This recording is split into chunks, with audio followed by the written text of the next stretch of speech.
નમસ્કાર.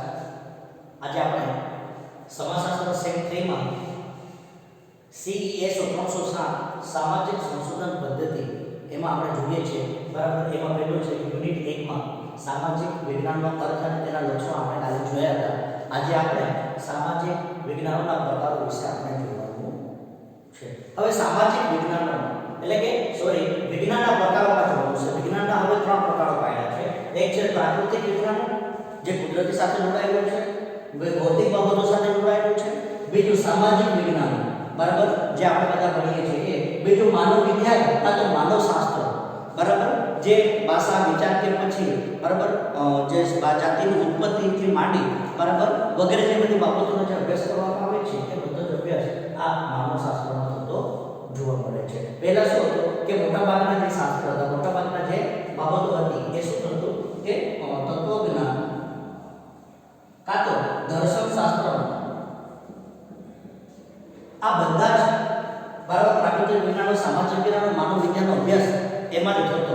પરંતુ જેમ જેમ બરાબર જેમ જેમ જે વિજ્ઞાનનો વિકાસ થતો ગયો છે, જેમ જેમ વિશિષ્ટતા પદ્ધતિઓ આવતી ગઈ છે, નવી નવી ક્રિયા પ્રતિક્રિયાઓ થતી ગઈ છે, બરાબર, તેમ તેમ આ બધા જ વિજ્ઞાનો અલગ અલગ થતા ગયા છે. બધા જ સ્વતંત્ર વિજ્ઞાનો થતા ગયા છે. એટલે કે આ વિજ્ઞાનના પ્રકારોમાં આપણે બરાબર 3 પ્રકારો વિશે જોવાનું છે. હવે અહીંયા આપણે વાત કરીએ કે વિભિન્ન વિજ્ઞાનોમાં વિષય વસ્તુના મુખ્ય તફાવતને આધારે, અર્થાત વિષય વસ્તુના સ્વરૂપના આધાર પર કે પાયા પર વિજ્ઞાનો પ્રાકૃતિક વિજ્ઞાનો કે સામાજિક વિજ્ઞાનો એમ મુખ્ય વિભાગોમાં વહેંચી શકાય છે. હવે કે છે કે આ કયા આધારે આ વિજ્ઞાનોની બાબતોની વાત કરે છે, તો કે છે કે આ બધા વિજ્ઞાનો વિષય વસ્તુના આધારે અહીંયા અલગ થતા જોવા મળે છે. એટલે કે વિષય વસ્તુ જે છે એના ઉપર ભાર મૂકવામાં આવે છે કે કયા વિષય વસ્તુ સાથે જોડાયેલું છે અને કયા વિજ્ઞાનોમાં વહેંચણી કરી શકાય છે, કયા વિજ્ઞાનમાં એમનો બરાબર બાબતો સમાવેશ થઈ શકાય છે. તો કોના આધારે થાય છે, તો કે વિષય વસ્તુના આધારે નક્કી થાય છે કે પ્રાકૃતિક વિજ્ઞાન છે, સામાજિક વિજ્ઞાન છે કે માનવ વિદ્યા કે માનવશાસ્ત્ર વિભાગમાં આવે છે. તો આ બધી બાબતો જે છે બરાબર કેવી રીતના આ વિજ્ઞાનને કયા વિજ્ઞાનોમાં સમાવેશ કરવો એ નક્કી કરવા માટે વિષય વસ્તુ ઉપર આધાર રાખવો પડે છે. હવે અહીંયા કહે છે કે ત્રીજું માનવ વિદ્યાને અભ્યાસક્રમમાં અહીંયા એન્થ્રોપોલોજી શબ્દ પ્રયોજ્ય છે. તેને ગણના પ્રાકૃતિક વિજ્ઞાનોમાં કરવી કે સામાજિક વિજ્ઞાનોમાં કરવી તે અંગે માનવશાસ્ત્ર ઉમેદગત પ્રવેદે છે. અહીંયા અભ્યાસક્રમ અનુલક્ષીને વિજ્ઞાનના 3 પ્રકાર પાડવામાં આવ્યા છે. હવે સામાજિક વિજ્ઞાન અને માનવશાસ્ત્ર, બરાબર, આ બંને વિજ્ઞાનો એવા છે બરાબર કે એમના જે વિષય વસ્તુ છે એ આપણને એમના ગુણધર્મ, એમના વિચારો, એમની જે અભ્યાસ કરવાની પદ્ધતિઓ બરાબર અને એ મોટાભાગની બાબતો મળતી આવે છે. કેમ કે આ બંને બરાબર સમાજ કાં તો માનવના જૂથનો જ અભ્યાસ કરે છે. બરાબર, દાખલા તરીકે સમાજશાસ્ત્ર છે એ પણ એનો અભ્યાસ કરે છે અને માનવશાસ્ત્ર પણ અભ્યાસ કરે છે. હવે સમાજશાસ્ત્રની જેમ આ માનવશાસ્ત્ર ઉપર પણ આધાર રાખે છે.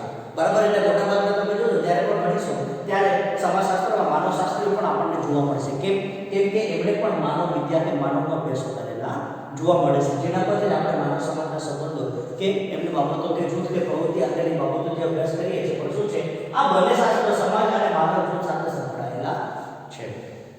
જે તમે કહે છે કે બરાબર માનવશાસ્ત્ર જે છે એની સામાજિક વિજ્ઞાન કરવું કે ન કરવું એ મત મતાંતરો જોવા મળે છે. હવે પહેલું છે એમાં પ્રાકૃતિક વિજ્ઞાન, એટલે આપણે ભૌતિક વિજ્ઞાન તરીકે પણ કહી શકીએ છીએ.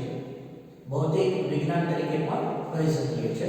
બરાબર, હવે જે વિજ્ઞાનોનો સૃષ્ટિની પ્રાકૃતિક ઘટનાનો અભ્યાસ સાથે સંકળાયેલો હોય તેવા વિજ્ઞાનને પ્રાકૃતિક કહેવાય છે. હવે જે વિજ્ઞાન સૃષ્ટિના સાથે જોડાયેલું બરાબર એ વિજ્ઞાનનો જો અભ્યાસ કરતો હોય એ વિજ્ઞાનને પ્રાકૃતિક કે ભૌતિક વિજ્ઞાન તરીકે આપણે કહી શકીએ છીએ. અહીંયા વેસ્ટર કોલેજ ડિક્શનરીમાં પ્રાકૃતિક વિજ્ઞાનની વ્યાખ્યા આ પ્રમાણે આપે છે કે પ્રત્યક્ષ રીતે જે પ્રાકૃતિક વસ્તુઓનો અભ્યાસ કરતી જ્ઞાનની શાખાને સામૂહિક રીતે પ્રાકૃતિક વિજ્ઞાનો તરીકે કહેવામાં આવે છે. જે પ્રત્યક્ષ રીતે પ્રાકૃતિક વસ્તુનો અભ્યાસ કરે છે, જે સૃષ્ટિનો વસ્તુનો અભ્યાસ કરે છે એમને પ્રાકૃતિક વિજ્ઞાન તરીકે કહેવામાં આવે છે. આ વ્યાખ્યા અનુસાર ભૌતિક શાસ્ત્ર, રસાયણશાસ્ત્ર, ખનિજ વિદ્યા, જીવશાસ્ત્ર અને તેની શાખાઓ, ભૂસ્તર વિદ્યા વગેરે જેવા વિજ્ઞાનો એ બધા પ્રાકૃતિક વિજ્ઞાનો છે. હવે કહે છે કે ભૌતિક શાસ્ત્ર, રસાયણશાસ્ત્ર, ખનિજશાસ્ત્ર, ભૂસ્તર વિદ્યા, ખગોળશાસ્ત્ર, પદાર્થશાસ્ત્ર વગેરે જેવા જે શાસ્ત્ર જે છે, જે વિજ્ઞાનો છે એ પ્રાકૃતિક વિજ્ઞાનોમાં આવી શકે શકીએ છીએ.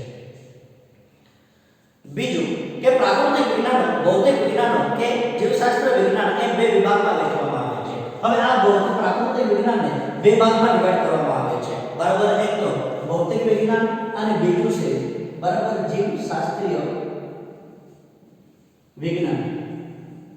એટલે કે ભૌતિક પદાર્થોનો પણ અભ્યાસ કરે છે, સાથે સાથે આ પ્રાકૃતિકમાં સજીવ જે કોષ છે, જે સૃષ્ટિ છે એનો પણ અભ્યાસ થતો જોવા મળે છે. તો એ કહે છે કે પ્રાકૃતિક વિજ્ઞાનોમાં બે ભાગમાં ડિવાઇડ કરવામાં આવે છે, ભૌતિક વિજ્ઞાનો, બીજું છે જીવશાસ્ત્રીય બરાબર વિજ્ઞાનો. આ બે વિભાગમાં વહેંચવામાં આવે છે. ભૌતિક જગતને લગતી ઘટનાઓનો અભ્યાસ કરતા વિજ્ઞાનને ભૌતિક વિજ્ઞાનો કહે છે. આવા વિજ્ઞાનો કાર્બનિક ઘટનાઓ કે અહીંયા નિર્જીવ વસ્તુ સાથે સંકળાયેલો છે. હવે આ જે ભૌતિક વિજ્ઞાન જે છે એ અકાર્બનિક ઘટના, બીજું નિર્જીવ વસ્તુ સાથે સંકળાયેલો કોઈ પદાર્થ છે. દાખલા તરીકે ભૌતિક શાસ્ત્ર છે, રસાયણ શાસ્ત્ર છે, ખનિજ છે, ભૂસ્તર છે, ખગોળ છે, પદાર્થ છે, એ નિર્જીવ વસ્તુ છે બરાબર, અકાર્બનિક છે. એની સાથે સંકળાયેલા વિજ્ઞાનને ભૌતિક વિજ્ઞાન તરીકે કહેવામાં આવે છે. બીજું અહીં એ કહે છે કે મોટે ભાગે આવા અમુક જે વિજ્ઞાનો જીવન અને જીવંત પદાર્થો અભ્યાસ કરતા એવા વિજ્ઞાનને જીવશાસ્ત્ર વિજ્ઞાન તરીકે કહેવામાં આવે છે. હવે કહે છે કે અમુક એવા વિજ્ઞાનો જે છે બરાબર કે જેમાં જીવંત પદાર્થોનો અભ્યાસ થતો હોય છે, જેમ કે વનસ્પતિ શાસ્ત્ર, પ્રાણી શાસ્ત્ર, શરીર શાસ્ત્ર, આરોગ્ય શાસ્ત્ર બરાબર જે શાસ્ત્ર છે એમાં મોટાભાગે શું થાય છે કે જે આમાં કાર્બનિક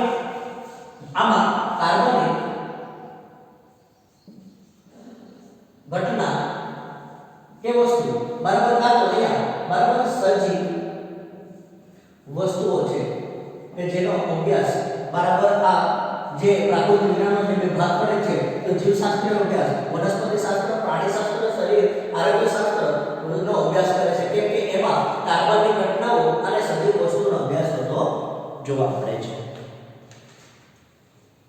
એટલે કે મોટા ભાગનો આ ભૌતિક વિજ્ઞાનોમાં બે પ્રકાર પડે છે બરાબર. આ ભૌતિક વિજ્ઞાનમાં બે પ્રકાર પડે છે, કે ભૌતિક વિજ્ઞાન અને બીજું છે બરાબર જીવશાસ્ત્રીય વિજ્ઞાન. હવે ભૌતિક વિજ્ઞાનમાં બરાબર અકાર્બનિક ઘટનાઓ અને નિર્જીવ વસ્તુનો અભ્યાસ થાય છે, જ્યારે સજીવ કે જીવશાસ્ત્રોમાં બરાબર મોટા ભાગે જે અભ્યાસો થાય છે એ બધા અભ્યાસો કાર્બનિક ઘટનાઓ હોય છે અને સજીવ વસ્તુનો અભ્યાસ થતો હોય છે. એટલે આપણે વાત કરીએ સૃષ્ટિના જે વિજ્ઞાનો છે, જે સૃષ્ટિના જે પદાર્થોનો વૈજ્ઞાનિક પદ્ધતિ આધારે અભ્યાસ કરવામાં આવે છે, જેને આપણે પ્રાકૃતિક વિજ્ઞાનો તરીકે કહીએ છીએ. પ્રાકૃતિક વિજ્ઞાનોમાં બે ભાગ પડે છે, ભૌતિક વિજ્ઞાન અને જીવશાસ્ત્રીય વિજ્ઞાન. ભૌતિક વિજ્ઞાનમાં અકાર્બનિક ઘટનાઓ અને નિર્જીવ વસ્તુનો અભ્યાસ થાય છે, જ્યારે જીવશાસ્ત્રીઓમાં બરાબર કાર્બનિક અને સજીવ વસ્તુનો અભ્યાસ કરવામાં આવે છે.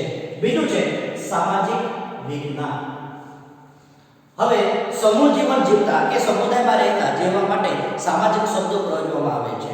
આથી માનવીને સ્વાભાવિક રીતે પ્રાકૃતિક સામાજિક કે સ્વાભાવિક રીતે સામાજિક પ્રાણી તરીકે ઓળખવામાં આવે છે. જે ઘટનાઓ જૂથ પ્રવૃત્તિઓ સાથે સંકળાયેલી હોય તેવી ઘટનાઓને સામાજિક ઘટના તરીકે કહેવાય છે. આથી જૂથ પ્રવૃત્તિઓ વૈજ્ઞાનિક રીતે અભ્યાસ કરતા વિજ્ઞાનને સામાજિક વિજ્ઞાન કહેવામાં આવે છે. હવે જૂથ કે સમૂહમાં જે જીવન જીવે છે જેને આપણે સામાજિક વિજ્ઞાન તરીકે કહીએ છીએ કે સામાજિક સમુદાય તરીકે કહીએ છીએ. તો એવા જે વિજ્ઞાનો જે પણ છે એ સામાજિક વિજ્ઞાનોમાં સમાવેશ થાય છે. અહીંયા ન્યૂ સેન્ચુરી ડિક્શનરીમાં સામાજિક વિજ્ઞાનની વ્યાખ્યા આ પ્રમાણે આપે છે કે જે વિજ્ઞાનો માનવીની સામાજિક પરિસ્થિતિ સાથે સંકળાયેલા છે અથવા તો સંગઠિત સમુદાયના સભ્ય તરીકે માનવીના અસ્તિત્વ કે કલ્યાણના અભ્યાસ સાથે સંકળાયેલા હોય તેવા વિજ્ઞાનને સામાજિક વિજ્ઞાન તરીકે કહેવામાં આવે છે. હવે એ વિજ્ઞાન જે સામાજિક જે સંગઠિત છે, જે સમુદાય સમૂહ કે જે જૂથમાં રહે છે, જે જૂથમાં પ્રવૃત્તિ કરે છે બરાબર, સંગઠિત રહે છે બરાબર, એવા માનવીનું અસ્તિત્વ કાં તો પછી જે સમાજના કલ્યાણ માટેનું જે કામ કરતા હોય બરાબર, એવા કલ્યાણકારી પ્રવૃત્તિઓ સાથે જે માનવીના સહસંબંધો જોડાયેલા છે બરાબર, તો એ જે સંબંધો જે છે બરાબર એમને સામાજિક વિજ્ઞાન તરીકે કહેવામાં આવે છે. અહીંયા કોલંબિયા વિશ્વકોશ અનુસાર માનવ જૂથના અભ્યાસ સાથે સંકળાયેલા વિજ્ઞાનને અહીંયા સામાજિક વિજ્ઞાન તરીકે કહેવામાં આવે છે.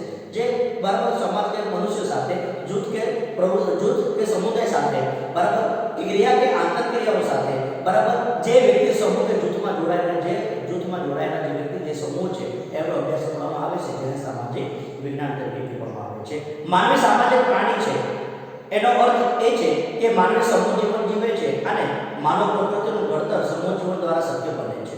અર્થાત માનવી જૂથ જીવી પ્રાણી છે અને માનવીમાં સામાજિક સંબંધ તથા સામાજિક સ્વભાવ વિવિધ માનવ જૂથો તેમના સભ્યો દ્વારા ઘડાય છે, એટલે તેનું સામાજિકરણ થાય છે. આથી માનવ જૂથોનો કોઈ ને કોઈ પાસામાં અભ્યાસ કરતા વિજ્ઞાનને સામાજિક વિજ્ઞાન કહે છે. હવે મનુષ્યનું પોતાનું બરાબર જે જીવન જે છે વ્યતીત કરે છે, પરંતુ કેવી રીતના વ્યતીત કરે છે કે સામાજિક દ્વારા શીખે છે. એટલે એક જૂથ બીજા જૂથ, એક વ્યક્તિ બીજા વ્યક્તિ સાથે સંપર્કમાં આવી અને પોતાનું જે સમાજીકરણ થાય છે, એટલે કે છે કે આવા જૂથ અને સમૂહનો જે અભ્યાસ છે એ સામાજિક જોવા મળે છે. બીજું અહીંયા સ્ટુઅર્ટ જે ના મતે માનવ સંબંધના અભ્યાસમાં વૈજ્ઞાનિક પદ્ધતિનો ઉપયોગ કરતા વિજ્ઞાનને સામાજિક વિજ્ઞાન કહેવામાં આવે છે. હવે જે માનવ સંબંધોના જે અભ્યાસો કરે છે એ વૈજ્ઞાનિક પદ્ધતિનો પણ ઉપયોગ કરવો જોઈએ, તો જ બરાબર એને સામાજિક વિજ્ઞાન કહેવામાં આવે છે. એટલે આ જે બધા જ વિજ્ઞાનો જે મનુ સમુદાયના કે મનુષ્યના બરાબર સમાજના જે સમુદાય એટલે જૂથના જે અભ્યાસો કરે છે એ બધા જ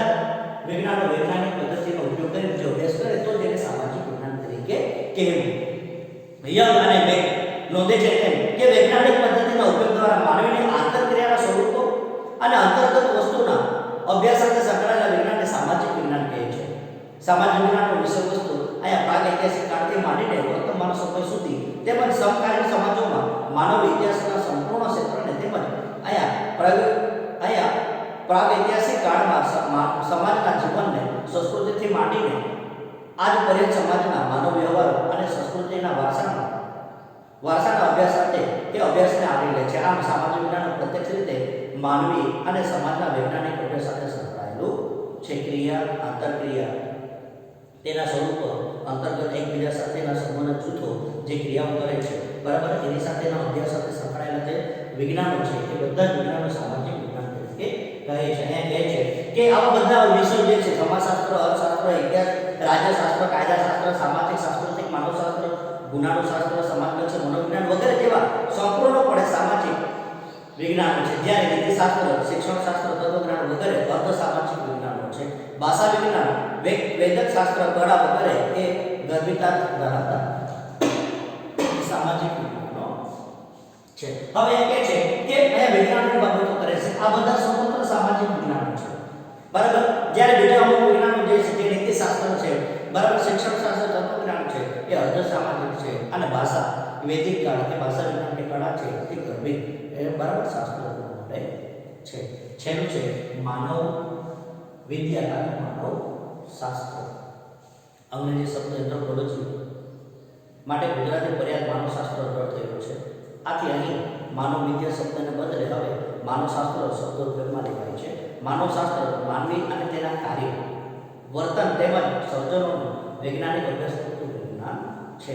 માનવી અને તેમનું વર્તનો જે છે બરાબર, જે કાર્ય કરે છે બરાબર, જે નવું સર્જન થાય છે સમાજમાંથી, તે સંબંધોમાંથી વગેરે બાબતો જેને આપણે અહીંયા અભ્યાસ કરે છે, જેને આપણે સામાજિક માનવશાસ્ત્ર તરીકે કહીએ છીએ. માનવીના શારીરિક, સાંસ્કૃતિક, સામાજિક, ભાષા, વિચાર કે કળા, યંત્ર વિજ્ઞાન, ધર્મ તેમજ આર્થિક અને રાજકીય પાસાનો વૈજ્ઞાનિક પદ્ધતિનો અભ્યાસ કરે છે. આ બધા જ પાસાના વૈજ્ઞાનિક અભ્યાસ અહીંયા વૈજ્ઞાનિક અભ્યાસો માનવશાસ્ત્રની શાખાઓ બની રહી છે. આથી માનવીના વિભિન્ન પાસાઓનો વૈજ્ઞાનિક અભ્યાસ કરતી માનવશાસ્ત્રને આ બધી જ શાખાઓને આવરી લેવા માટે અંગ્રેજી શબ્દો એન્થ્રોપોલોજી શબ્દો એટલે કે માનવ વિદ્યા શબ્દ પ્રયોગવામાં આવ્યો છે. આમ અહીં મોટે ભાગે જે માનવશાસ્ત્ર જે પણ છે એ માનવીની શારીરિક, સાંસ્કૃતિક, સામાજિક, ભાષા, વિચાર કે કળા, એને યંત્ર વિજ્ઞાન, ધર્મ વગેરે જેવી બરાબર મનુષ્ય સાથેના શું સંબંધો છે બરાબર, મનુષ્ય સાથે કેવો એમનો આચાર વિચાર રહ્યો છે, મનુષ્ય એમની પાસેથી શું શીખવું છે વગેરે બધી બાબતો જે પણ છે એ માનવશાસ્ત્ર અભ્યાસ કરે છે. આપણે બરાબર માનવશાસ્ત્રના જે પ્રકારો 3 પ્રકાર છે આપણે જોયા છે. અસ્તુ.